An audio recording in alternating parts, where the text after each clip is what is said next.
Computex 2026 coverage is proudly sponsored by Fantex, with support from Asus ROG, NZXT, Haven, and Cooler Master helping us bring you wall-to-wall coverage direct from Taipei. Okay, so here we are at the NVIDIA suites over here in Computex 2026, and this is an interesting one because I had speculated a few weeks ago that I had a feeling that something N1, N1X based was going to be launching. I was right, but I wasn't right on exactly how that was being implemented. So I was kind of anticipating maybe some sort of a handheld or something. I wasn't anticipating the kind of launching as a laptop sort of a form factor with some small PC. We'll talk about these guys in a second here. Look, all cynical discussion aside, I'm a tech enthusiast. I believe for us tech to move forward, you have to start somewhere. And we're going to talk about the technical side of what it feels like to game on these systems right now, because this isn't my first rodeo. I've been doing this for almost 15 years, and there's a process of getting, the experience, if you will. This is probably the earliest I have ever gotten hands-on with a new hardware technology from NVIDIA. Usually it's like maybe a few weeks beforehand, right? Maybe we were at the keynote or something. Like I'm thinking of like when Pascal launched and we went to Austin, and then when the 1080 Ti launched and we were in San Francisco. It's like, hey, we get to be hands-on, suddenly the walls open up and here's all the gaming systems you can play, and then we have our review units in 2 weeks, and then it's within a month of that, it's ready to go. These are fall time frame is what we're looking at for these to come out. So they're not fully matured yet. I know that sounds like an excuse. It's not. I'm just surprised that we're getting to see it this early. Now, you talk about, well, if you run a really easy esports title, anything can look like a great performer.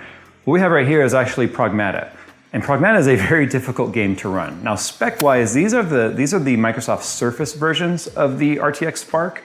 They're going to be available from all the usual board or add-in partners, whatever you want to call them, when it comes to like the laptop lineup with the NVIDIA ecosystem. So you got Gigabyte, you got MSI, Asus, obviously the ProArt line, Microsoft with the Surface. But I can't tell you what the FPS is. They have all that locked down on purpose. This is the way it normally is. But I did ask what the specs are of this. This is a 64 gigabyte version. Because it is a single SoC with unified RAM, it means that you want to have enough RAM so that your GPU has plenty of, I call it GPU, but so the graphics side of it has plenty of RAM available to it, but so does the system. So when we talk about how you would want to spec the system, it's going to be a little different than thinking like, oh, I want this GPU and then this CPU and this much RAM. It's no longer like 3 separate components. They all are working as one SoC system, with obviously RAM kind of being traditional like you'd find on a laptop.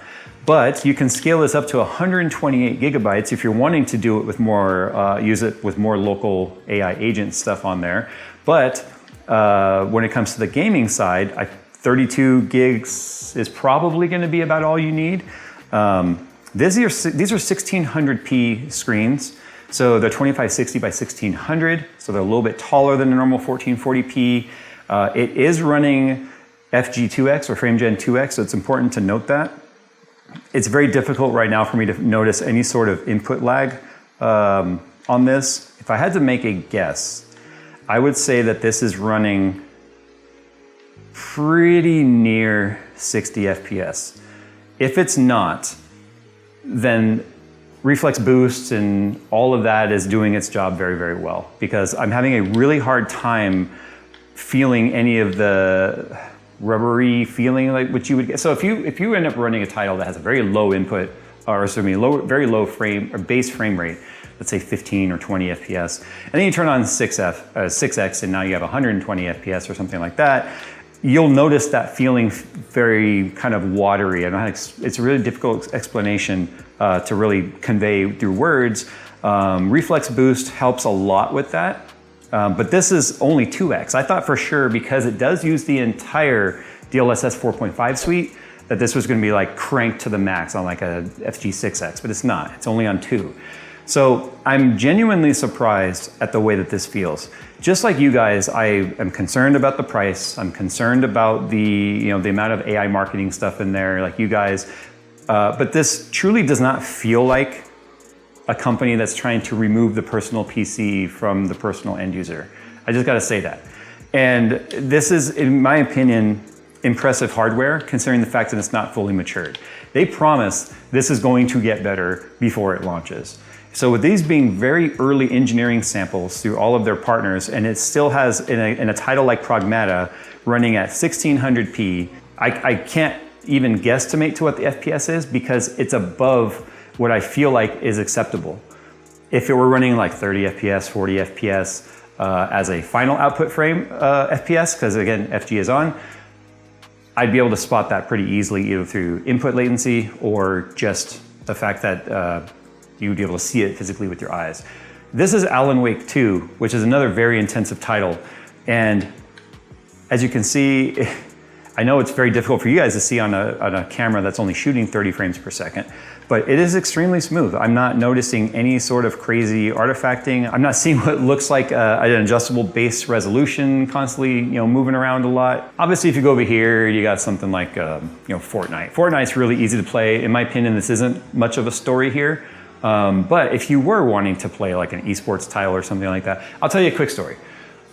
One of the earlier days of me traveling for work, when I used to travel back to the East Coast, would spend weeks there at a time, I had a laptop that was provided to me from work. It was an old HP, I can't remember what the model was. It couldn't even play League of Legends. It was like 10 or 15 FPS for League of Legends. And then that's what led to me going, I need a good, powerful gaming laptop so I have something to do in the hotel when I'm not at work, or I'm at work pretending to work. And so stuff like this, if it existed back then, would have been absolutely game-changing for someone like me. Now I get it. A lot of you guys are like, I'm not interested in this. I don't like laptops. Laptops are overpriced. Or look, you shrink any tech down into a small form factor, the price goes up. That's just the way it works, unfortunately. But you have to admit, for this to be a single SoC that is capable of, like this FPS right here, I guarantee is at least 100 or more, right? Yes, it's Fortnite, I get that, but the settings right now, I don't know what they're at, I'll be honest with you, because all of that stuff is very locked down. They want this to be a grab a controller, move it around and see how it feels type of experience.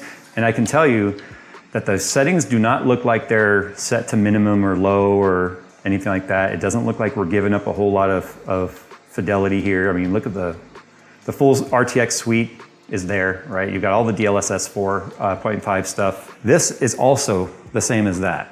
The difference is it doesn't have a trackpad, it doesn't have a keyboard, it doesn't have a screen that's got to be dealt with. So this is exactly the same level of performance as this would be. And I asked the question, I said, can I, if I wanted, grab something like that? And would I be able to, I don't know, turn it into a Steam machine? Like, could I get one of the Linux Steam OS distros and load it on there? And of course, the official answer is we are supporting Windows, but it is an open bootloader. So I have a feeling I'm going to end up grabbing one of these. Like this, I initially thought was an external DVD drive. This is a full system right here with full connectivity on it. So it's interesting though, if we look at the back, you have 4 USB-Cs, power button, full-size HDMI, and then your LAN port. So I get it. I get why a lot of you are angry, why a lot of you feel like the direction for so many of these companies is going the wrong way. I was not expecting this. And so I'm kind of pleasantly surprised. I'm hoping this is something that as it matures in the future, the pricing can come down, maybe the scaling can go up, it can make its way to a desktop version. If you think about a lot of the tech, that GPU side that NVIDIA's ever really shown, same thing with Intel, it always started here. And then it kind of made its way up to larger format for like desktops and such when it comes to CPUs on the Intel side. Obviously for discrete graphics, it starts with a discrete graphic and then makes its way down, shrunk into a small form factor. It's the first time we've seen this all kind of launch together at the same time. So I am cautiously optimistic of what the future might look like with Spark. But I gotta say, this does not look like a product that exists with the intent of removing the PC from your home. I just gotta say that. All right guys, sound off down below. I'm sure the comments are going to be very lively. And with that, it is what it is. You guys tell us how you feel. Pricing is the #1 thing people are concerned with first, which means already this kind of product is already out of reach of so many people. But with different SKUs and models, hopefully the pricing will have some sort of range that makes its way into a lot of people's affordability. And we just have to wait and see what it looks like when it's ready for prime time and we can see all of the specs. And before we get out of here, I want to say that I feel like the perfect use case for this still personally for me would be like a handheld. And I made a comment. I said, I kind of feel like this would make a very good, collaboration with ASUS and the Ally. And the response I got was, it's a very good idea. So maybe we'll see this kind of go in all sorts of scaling, right? The roadmap goes out to 2030. I'd like to see it scale up into desktop. I'd like to see it scale down into handheld. And that's what I'm kind of excited for on this, hoping that it becomes affordable, it becomes approachable, it becomes fully scaled in both directions from where it is right now.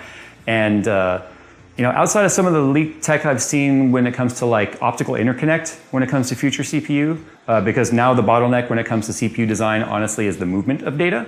It'd be interesting to see what the future really looks like. And I have a whole video coming out later about what these early designs of what optical interconnect looks like when it comes to CPUs. We have to be excited for the future. We can't say we need new things and then when new things come out, we keep rejecting it. So with that said, guys, thanks for watching today's video on the RTX Spark. Like I said, cautiously optimistic, but definitely waiting and seeing, and we've got a few months to wait before we see what it's going to look like. And the thing I keep hearing over and over and over is it's going to be different than what you see today in a better way when it's finally ready. A lot of optimizations have to take place. This is just the earliest of samples that we get to see. All right, thanks for watching. We'll see you in the next one.